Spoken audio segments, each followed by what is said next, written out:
Don't have any doubt, Lacrosse fans, Hopkins can play with Duke. They didn't the first time these teams matched up. It was a Blue Devil blowout, 17-6. The game we covered on ESPNU in Durham, North Carolina.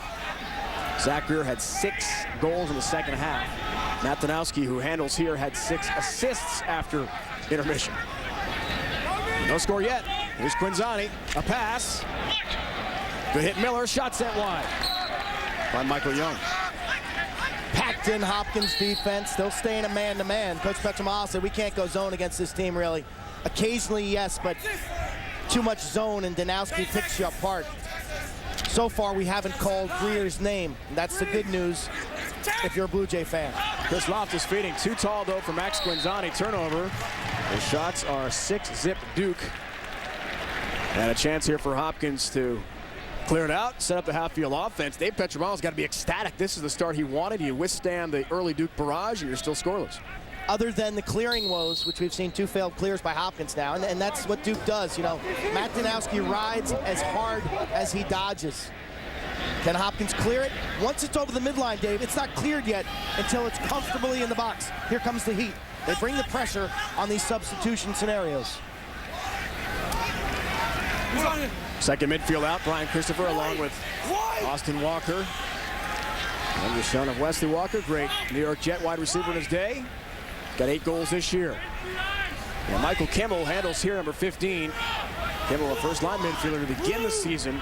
But a change with Mark Bryan from the first to the second line, and he's been more effective in that role. Gets more touches without Paul Rabel and Stephen Pizer on the field. Duke double polling this midfield. They bump McDevitt and O'Hara up top to cover midfielders. Face-dodge move by Kimmel. And cruise into the offensive end. Watched by Michael Ward, another one of the 5th-year players for Duke. Long Island product. And a huge New York Giants fan. We spoke with Michael this week about playing in the home of the Patriots. Huntley a move, gets in tight. Bounce shot over the cage. Kevin Huntley. Starts with Kimmel on the invert to Christopher, down low to Huntley. Good offense. Excellent recovery by the Duke D. I think the Duke defense goaltending may be underrated because of the incredible attack. That pass toward midfield to no one. Anyone's ball picked up by Evans. And the junior from Maryland will have to get it right back in the box. They've got only 10 seconds. Failure to advance call. That's it. 10 seconds once it leaves the box to get it back in. And when it goes over midfield on that errant pass there, almost impossible to get it back inside the restraining box. Here comes Duke. Max Quinzani. He's from the South Shore, Boston area. About 30 minutes south of where we are here, near Plymouth, en route to Cape Cod. He told us yesterday he's not sure how many family and friends are here to watch. It's been overwhelming, the ticket request list. He's even heard from his Facebook and MySpace website pages. People he's never met. Hey, Max, love you on TV. How about some tickets? Some guy from St. Louis, he said. I've never heard of before. Town of Duxbury shutting down today. It's a big moment for the all-time leading scorer in high school lacrosse history, in our country, not just in the state. 10 seconds to get it back in. Danowski's got to hustle. Matt Danowski on the ground ball. Dodge move, top of the box. And still no score. Halfway point, first quarter. Danowski a spin.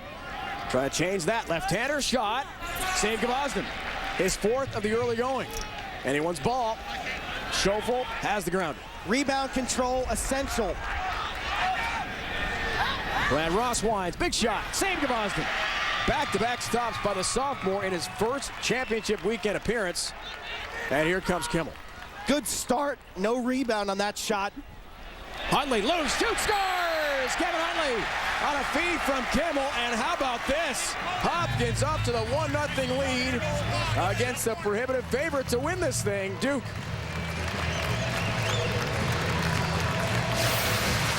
Starts with good defense. Danowski, severe angle, little bouncer. And then the next stop, Kimmel to Huntley on the back door. And he buries it. Matt Danowski denied by Gvozden, one of 2 saves on that exchange for the sophomore goalie. Big time. Peyton and Pizer Two of the best face-off men in the nation take the draw.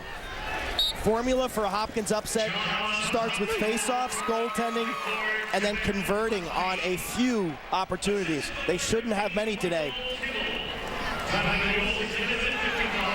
Hopkins has won 7 of 9 when scoring first. And trouble for the Blue Jays in the offensive end. Remember Duke a week ago. I'm sure Dave Petrobal knows that before that terrifying flight experience. They actually trailed Ohio State in the quarterfinals when Mario Venaquatro scored a man-up tally, and then Duke poured it on. They scored 10 in a row en route to a 21-10 blasting of the Buckeyes. The longer Hopkins keeps this a game, obviously the better their chances.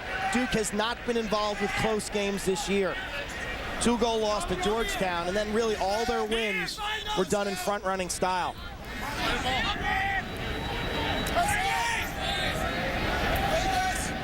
Here's Quinzani. Told us yesterday had a chance to meet his hero, Bill Belichick, who's in the house today watching Johns Hopkins. He and Dave Petrobal, the Hopkins head coach, are very good friends. Spent a lot of time together. They met at a coaches conference a couple years back. Bill Belichick's son Steven plays college lacrosse at Rutgers. Young charging in, shoots, pipe. Michael Young got the iron. Chris Loftus goes for the ground ball. So does Crotty. Miller going for it. Ball loose. We'll see a hit. Bockley. The battle continues. Possession. Finally comes a Drennan for Hopkins. Up for Castle to move the ball ahead. And here's Huntley. How about Hopkins with a start?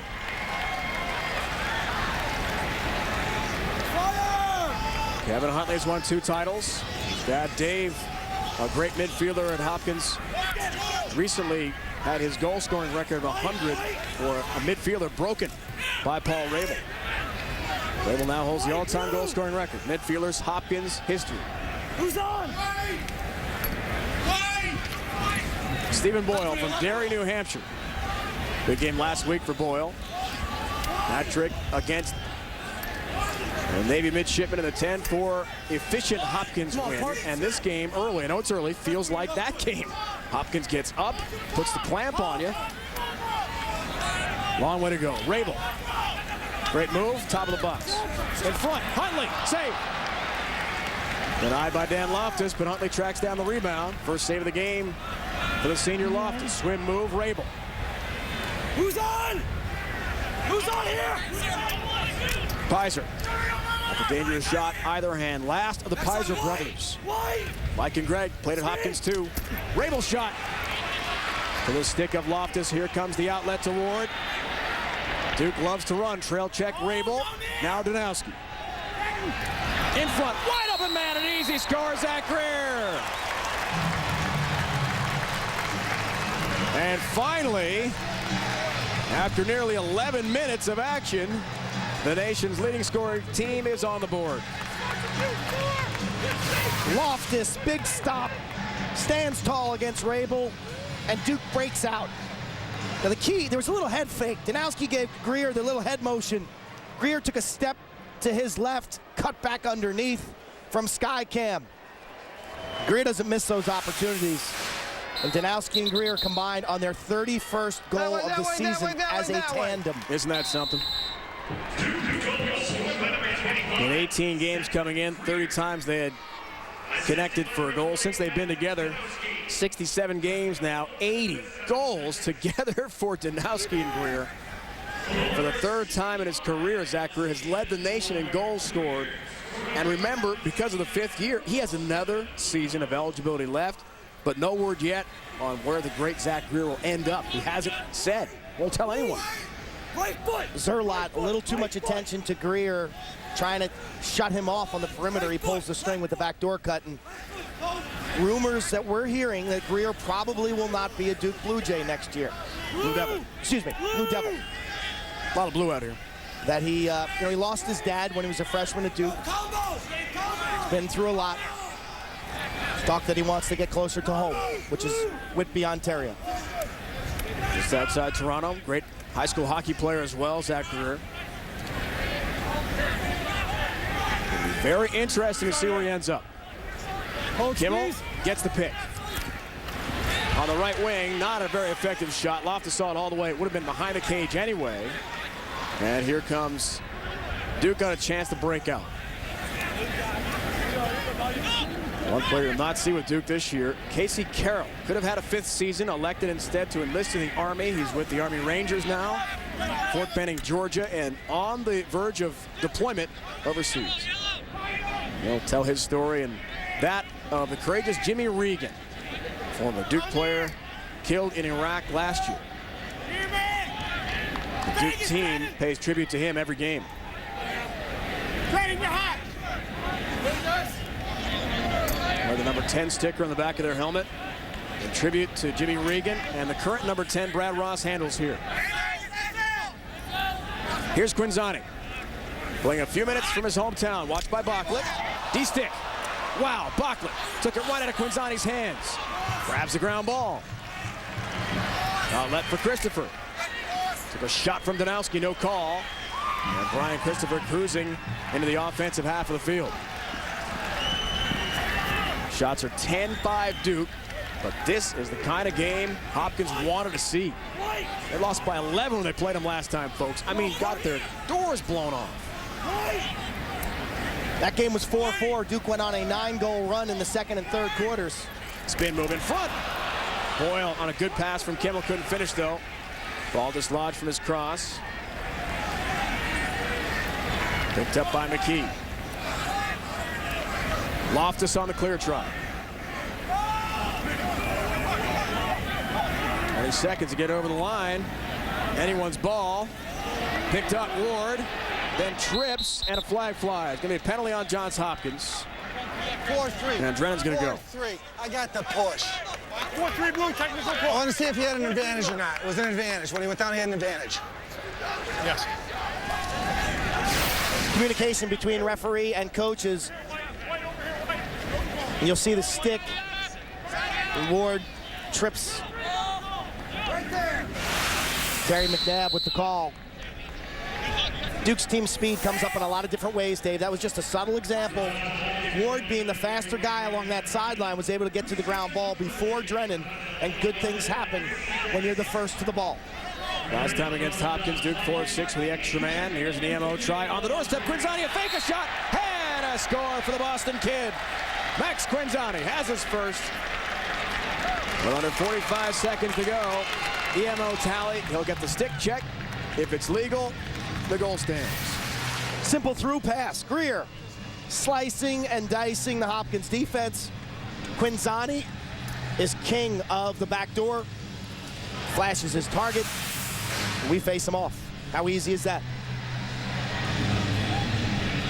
Second in the nation in goals scored. 60 tallies for the sophomore. We were talking with Max yesterday about playing at home and how excited he was to meet Bill Belichick. I don't want to call, but I will. And just be in the house of the Patriots. Down. Pizer wins the draw. Ball airborne. Anyone's ball now. Who's got it? Huntley trying to find the handle. Dewar as well in traffic in the high slot. McKee comes loose. Trying to play back to his goalie. Look at the ride here. Bachlet all over him with a long stick. McDevitt too far for him. Net was open.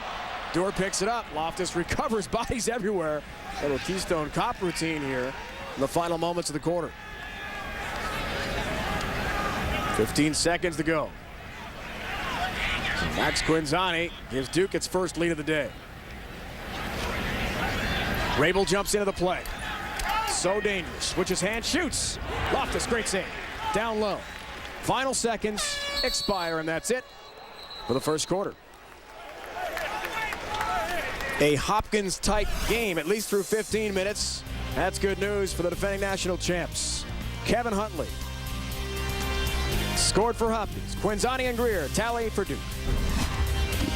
Big stories in the world of college lacrosse this year has been the extra year of eligibility that every player who was on that 2006 Duke lacrosse team that had its season canceled because of the allegations we're all familiar with. A lot of people around the world of lacrosse have talked about that. Some think it's been fair, some think it's been unfair. We spoke to John Danowski, the Duke head coach, for quite a while about the decision of the NCAA to add that extra year of eligibility. He said to him it was about giving the kids who were on that team something that was taken from them. They lost a chance that year to win a national championship. They lost a year of their college athletic experience for allegations that we know turned out to be false. He said it was about making them whole.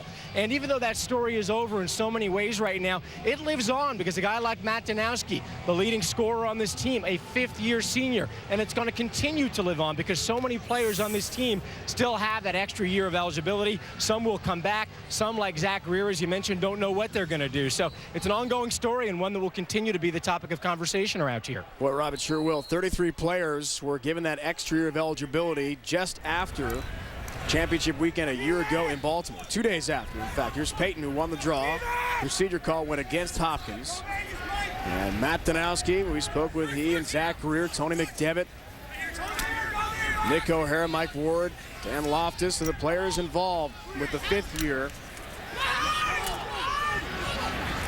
Tony McDevitt's line, one of the great defensemen for Duke, is I don't think anyone wants to go back to 2006 and be in our shoes there. That was a terrible experience. And he feels, of course, that Duke was given the fair ruling. I couldn't be more impressed with John Danowski making these kids come back last fall. They're all enrolled in legitimate programs, Dave. And they have saved Gvozden. They have done the fifth year by the book and by the rules. No shortcuts. Majority of the team has more than a 3.0 grade average. Matt Danowski will get his master's degree. Michael Ward, fifth-year player we spoke with this week, is headed for law school at University of Denver. Wants to be a sports agent one day. And Tony McDevitt, the Fuqua School of Business at Duke, one of the most prestigious business schools in the nation. He's halfway through a two-year program. He's told us what a great experience it's been. So the guys who have come back have, without question, been accountable academically and then some. I mean, law school and business school are pretty serious aspirations. Who's on your white? Step up, Mike. It's been a difficult leadership dynamic for this Duke team. You have the natural seniors, who theoretically should be the captains and the leaders, but you got the fifth-year guys hanging around who have to pick their spots and not absorb all of the leadership responsibilities. Steven Pizer, top of the box, left-hand bouncer, ripped it wide of Loftus to the left. And the fifth-year goaltender. And Loftus set to get his master's degree in December as well. Some summer courses to take care of. So far, Pizer and Rabel for Hopkins settling for some very low percentage shots. Pizer, face dodge move, left-handed shot. Loftus a piece of it. Great save, Dan Loftus. Here's McDevitt. In the Penn Charter School, Philadelphia, went to the same school as Matt Ryan. Great Boston College quarterback, just made his millions after the NFL draft this year. He and Matt text each other quite a bit, talk about big moments, big games, and Matt Ryan wished Tony McDevitt the best of luck. Sean Singletary, Virginia basketball player, sensational player in the ACC, also a teammate with Ryan and McDevitt. McDevitt was the fullback in football, power forward in basketball, and he never quite could convince Matt and Sean to play lacrosse in the spring. You can see him being a power forward and a fullback. Schoeffel trying to make his move. Bounce shot, sent it wide. Backed up by Quinzani. Watched closer there by Mark Bryant, a junior from Niskayuna, New York, near Albany. His brother Jeff, 4th Infantry out of Fort Hood, Texas. He's serving for U.S. Army in Iraq right now. And he wears his brother's initials. Does mark on his helmet. Plays with his gloves and lacrosse stick when he can. Warms up with him to try to remember his brother the best he can. Jeff Bryan was a captain 2004. Excellent player for West Point for Jack Emmer. That's right, the all-time wins leader at Army. Great goal scorer, Jeff Bryan.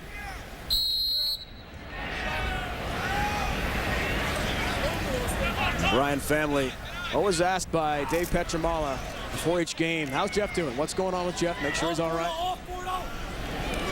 As we head toward Memorial Day, honoring all the great men and women who have made the ultimate sacrifice for our country.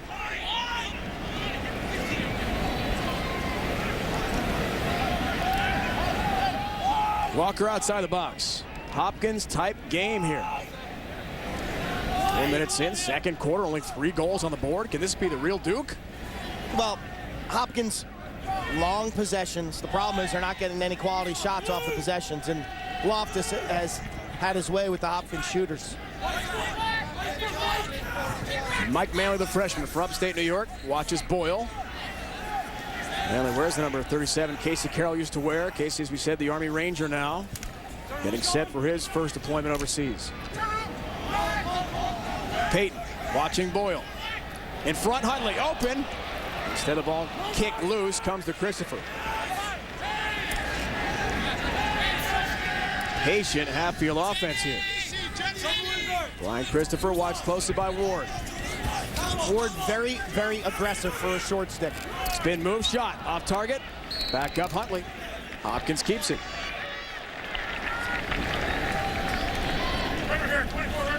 Brian Christopher, big point production in the teens his freshman year, and his production has slid since. But that's what happens in college lacrosse. The book gets out there. The scouting reports, your tendencies, opportunities shrink with knowledge. From Springfield, Pennsylvania, near Philly. Part of the championship team a year ago, second line midfielder. Look at the pressure by McKee. Oliver Huntley. He's got the lone Hopkins tally here in a 2-1 game.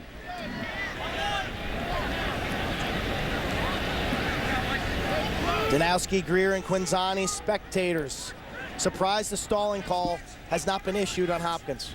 They're clearly not attacking the goal.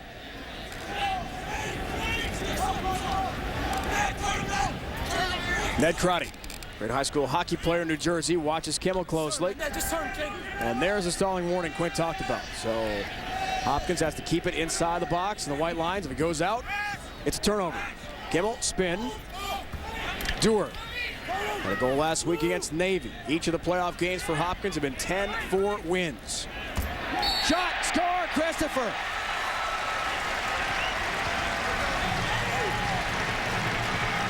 That's how you earn more playing time, young man. Big tally. The equalizer. They lull you to sleep. Long possession, and Christopher leans in, takes O'Hara to the rack. Look at him lean in. And how long was that possession, Dave? Tough for Duke mentally to play defense for so long. You get impatient. You stop communicating. And that is exactly how Hopkins thinks they can upset Duke. Interesting moves by the Blue Jay. He is a lot more athletic than Otto the Orange, I will say. I will say the Blue Jay looks like he's been doing some yoga since I played. Got to be flexible as a mascot. Well, Otto and Syracuse awaits the winner of this game after a thrilling 12-11 double OT. No. It's going that way. You went first, that way. Violation call against Hopkins. Here comes Duke. Left behind! Offense has been silenced, as Quint pointed out, because the attack hasn't had the ball. Greer, dangerous play. Trying to go in front there for a long stick. It was open briefly, and Chris Tack.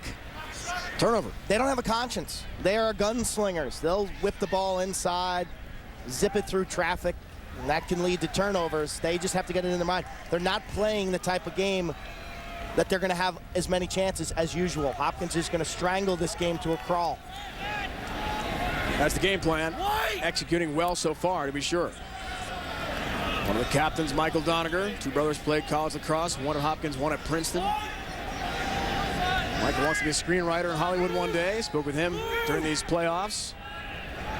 He said the Hopkins movie will be starring Steven Seagal as Dave Petromalo. He said it's a shoo-in. He does look like him. He used to really look like him when he had more of a mullet back in his college days. Rabel, his star midfielder, goes high over the crossbar. Whistler just off cage.